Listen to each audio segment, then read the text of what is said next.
Halo guys, assalamualaikum warahmatullahi wabarakatuh. Jumpa lagi bersama kami di Marla Channel. Apa kabar semuanya? Semoga sehat selalu, panjang umur, dan diberikan sekian banyak sampai 7 turunan. Amin ya rabbal alamin. Guys, politik hari ini semakin memanas. Nasdem dan PKB yang tadinya berapi-api mendukung perubahan bersama Anies malah gelar karpet merah masuk ke pemerintahannya Prabowo Gibran. Sampai-sampai Rocky Gerung marah dan kesal, sebut kalau Surya Paloh dan Caimin adalah munafik dan dia akan mengkampanyekan jelek untuk PKB dan Nasdem. Wow, Rocky Gerung membara guys. Sementara itu, penutupan warung Madura yang dilarang berjualan 24 jam di Bali sampai viral. Dan itu sangat tidak adil bagi masyarakat bawah, yang khususnya yang berjualan pada malam hari, dan seorang pria pun sampai marah besar atas kebijakan ini. Nah guys, seperti apakah videonya? Mari kita saksikan. Let's go. Dan kutuklah kami termasuk diriku ini kalau kami mengkhianati komitmen ini. Kami ingin perbaiki. Dia sambil yang tadi jadi kutuk guys.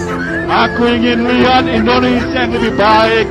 Indonesia yang pemimpinnya tidak lagi berpura-pura dengan kemunafikan seperti hari ini. Memuakkan. Ya, betul, memuakkan. Jadi bayangkan Nasdem mengombang-ambingkan prinsip-prinsip dia tentang perubahan. Demikian juga PKB. Maka mulai sekarang kita akan saya akan berkampanye jelek buat PKB.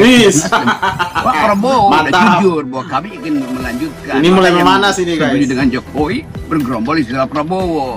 Sekarang yang ingin perubahan digoda-goda oleh Prabowo, mulai belingsatan, mulai ragu terhadap prinsip awalnya kan. Jadi bukan salah Prabowo, ini salah dari tokoh-tokoh partai, Nasdem. Saya sebut aja namanya itu. PKB. Bukan nama partainya, Surya Paloh dan Caimin itu akhirnya jadi orang munafik. Iya. Karena itu yang kita benci sebetulnya dari politik kita kan. Iya, tapi ini kan partai mesti siksa. Iya, Anda siksa untuk dapat kekuasaan buat apa? Ya buat nyolong lagi akhirnya kan. Iya, kalau wataknya transaksional dari awal, itu berarti nanti kebijakan juga transaksional. Jadi udah ya, kita sebutnya dari sekarang kita akan bukan sekedar menegur, memberitahu bahwa itu watak-watak seperti Caimin atau Surya Paloh itu nggak ada gunanya untuk membangun kembali Indonesia kan. Itu dasarnya itu nggak ada kemewahan pada dia, nggak ada kemuliaan atau semacam gengsi bahwa iya dia kalah tapi dia justru menang karena dimenangkan oleh moral publik kan, itu dasarnya kan. Ini kan partai-partai ini menang banyak nih Bung Rocky, terutama seperti Nasdem dan PKB akhirnya kan, karena mereka dengan mengusung Anies dan Muhaimin itu ya kursinya di parlemen naik signifikan. Dan PKB ini yang naik. Ya benar, dia menang kan? banyak ya. Dan kemudian sekarang mereka juga masuk dapat di kabinet. Itu kan kalau cara mereka berpikirnya seperti itu. Kan dari awal sebetulnya marketnya udah ada tuh, bahkan captive moral market, bukan sekedar political marketing, moral marketnya mereka dapat juga. Kalau dia konsisten, begitu dia masuk 02 ya udah berantakan lagi. Artinya udah dia mulai lagi dari bawah mengais-ngais suara rakyat sambil nunggu publik lupa ingatan untuk disogok kembali dengan BLT. Tetapi dia kehilangan kekayaan moral kalau artinya dia bergabung. Dan tanda-tanda itu memang terlihat pada dua manusia politik ini, yaitu Surya Paloh dan Muhaimin Iskandar. Itu soalnya kita sebutnya dia sebagai political animal sebetulnya, bukan dalam pengertian Aristotelian, tapi dalam pengertian yang diplesetkan bahwa sebenarnya ini binatang-binatang politik yang seharusnya betul dia harus jadi binatang politik dalam pengertian dia mendistribusikan keadilan. Konsep Aristotle political animal artinya kita semua ini binatang tapi berbeda dengan binatang. Kita manusia berpolitik. Apa itu berpolitik? Menghasilkan moral, menghasilkan keadilan. Binatang tidak. Karena itu disebut sebagai binatang yang berpolitik. Tapi seringkali terjemahan bahasa Indonesia nggak pakai yang, binatang politik doang, ya betul jadi binatang. Haram hukumnya bagi partai nomor 1 dan 3. Mengerikan ya partai politik ini. Mereka semua munafik guys. Ya jelas dong, mereka kan menuduh hasil pilpres itu penuh dengan kecurangan. Kan lucu, orang yang menuduh curang hasil pemilunya mau bergabung dengan hasil pemilu yang dianggap curang. Jadi supaya ada pernyataan dan sikap politik yang inline dan sama. Jadi supaya panggung depan dan panggung belakang sama. Betul. Gitu ya. Jangan panggung belakang minta masuk koalisi, panggung depan minta didiskualifikasi. Artinya apa? Kalau memang partai-partai 1 dan 3 ini mengatakan hasil pilpres kali ini curang, untuk apa bergabung dengan hasil pemilu yang curang? Jadi kesimpulannya ditolak aja, jangan ngejak bergabung. Pemerintahan bagaimana? Itulah problemnya. Saya sering mengatakan di tempat ini juga, sering kali narasi-narasi dan tuduhan kecurangan itu hanya lip service, hanya di permukaan. Karena secara prinsip setelah pilpres usai, KPU memutuskan MK juga memutuskan siapa yang memenangkan Pilpres. Partai-partai yang selama ini menuduh ada indikasi kecurangan, ada ketoliman dalam Pilpres, itu berfungsi menjadi satu sama yang lain. Bagi saya, apa yang kemudian muncul dalam pikiran kita, elit lah yang sebenarnya memprovokasi rakyat. Mereka yang kemudian memberikan contoh yang tidak baik, bahwa sebenarnya kecurangan itu hanya sebatas narasi karena dia dirugikan secara elektoral. Bahkan kalau mau konsisten sebenarnya, kalau saya di kubu 1 dan 3, saya akan mengatakan nggak boleh bergabung dengan Prabowo. Haram hukumnya. Haram betul. Karena itu adalah hasil pemilu yang menurut mereka terindikasi penuh dengan kecurangan. Ini yang disebut dengan konsistensi antara pernyataan dan sikap politik. Tapi iman politik partai-partai oposisi saat ini kayaknya nampaknya gampang digoyah deh. Mulai goyah. Bukan hanya gampang ya menurut saya. Memang politisi ini kan ujung-ujungnya bagaimana mendapatkan kekuasaan. Udah itu aja kok, dapat menteri, dapat jatah. Yang lain-lain untuk rakyat, untuk publik saya nggak terlampau percaya. Kalau mau jujur, jika ada partai 1 dan 3 mau bergabung dengan Prabowo dan Gibran, tanyakanlah ke para pendukungnya. Konfrontasi dan gotong. Artinya mereka kan sudah mengkhianati rakyat dan dirinya sendiri ya guys. Aja mereka di luar, di tempat yang sunyi, menikmati jalan hidup politik mereka di Pilpres, bahwa mengatakan ini hasil pemilu dengan penuh kecurangan. Ya udah di luar dong. Mereka punya visi misi yang beda, mereka nggak setuju IKN, mereka nggak setuju pindah ibu kota, ya sudah nikmati. Untuk apa berkoalisi dengan orang yang jelas-jelas IKN akan dibangun, ibu kota akan dibangun, infrastruktur juga akan dimaksimalkan. Itulah yang saya selalu mengatakan, supaya visi misi, ide-ide besarnya itu dipraktekkan dalam pola kehidupan politik mereka. Bukan hari ini tempe, besok tahu, repot ini barang. Kementerian Koperasi dan UKM meminta warung kelontong Madura mengikuti aturan jam operasional yang ditetapkan pemerintah daerah.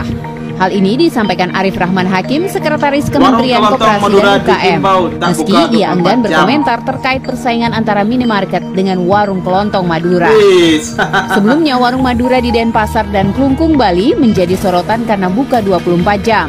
Satpol PP Klungkung menerima keluhan pengusaha minimarket soal jam operasional warung Madura. Dikutip dari detik.com, Kepala Satpol PP Klungkung Dewa Putu Suwarbawa mengatakan bahwa berdasarkan Peraturan Daerah Klungkung Nomor 13 Tahun 2018, diatur jam operasional minimarket, hipermarket, departemen store, dan supermarket. Waduh. Meski begitu, tidak ada aturan soal jam operasional warung Madura yang jika dilihat dari skalanya lebih kecil dari minimarket. Sebenarnya kehadiran warung kelontong Madura ini bagi masyarakat dianggap cukup membantu. Iya, di mana-mana warung-warung kelontong itu 24 jam buka, nggak ada larangan. Udah lihat berita belum guys, Menteri UMKM mengatakannya bahwasanya warung Madura yang buka 24 jam mohon kiranya mengikuti aturan. Iya. Sepertinya ada yang tersaingi ya, kalah sama warung Madura 24 jam. Orang kaya bersaing dengan orang miskin ini guys. Malah ketakutan yang kayanya ini. Strategi dagang yang lucu dan menarik. Dan faktanya masyarakat Indonesia khususnya yang biasa dengan warung-warung Madura 24 jam itu terbantu kok. Wong kadang yang malam-malam mau cari camilan, mau cari minuman dingin, mau cari rokok, mau cari bahan makanan, ada tuh. Ayo, harganya pun juga terjangkau ya nggak? Bukankah itu bagian dari UMKM Pak Menteri yang harusnya didorong, yang harusnya dibantu, yang harusnya mendapat dukungan. Tapi itu supermarket besar ya, skala besar lah, termasuk orang di mana-mana ada. Kayak Papa Emat, terus Dodo Mayet, itu dibiarin. Kenapa Pak Menteri? Jangan-jangan ada udang di balik rempeyek ya Pak Menteri ya. Seperti ada udang di balik tai itu. KM bullshit. Semprol kamu itu Pak. Ya, mantap, setuju. Gas terus. Sumpah, nyesel. Saya sebagai rakyat punya pejabat seperti Anda. Nggak layak, mundur sana, mundur. Memalukan sekali. Warung-warung Madura yang ada di DKI Jakarta, di Pulau Jawa, di Banten dan lain-lain, saya merasakan banyak manfaatnya. Iya. Kesalahan mereka di mana? Ya, betul. Kenapa? Tersaingi. Karena mereka bekerja keras.